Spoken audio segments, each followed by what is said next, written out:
जुम्मे के दिन कौन कौन सी सुनते होती हैं, कौन बताएगा? वो बताएगा जी। चले जी, ये अब्दुल्ला सबील बताएगा। पहली जुम्मे की सुनते हैं, हाँ, नाखून काटना। वेरी गुड, माशाल्लाह माशाल्लाह।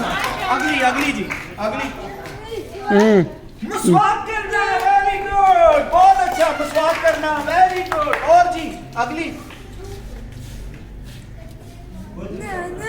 नहाना, ये भी सुन्नत है, माशाल्लाह। और जी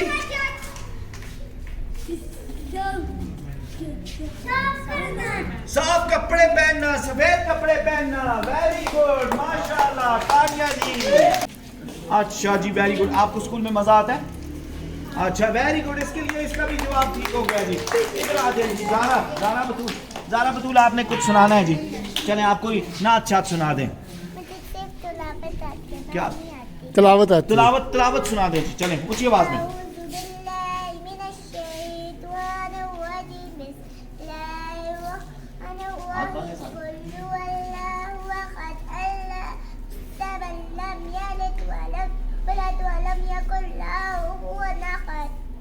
माशाल्लाह।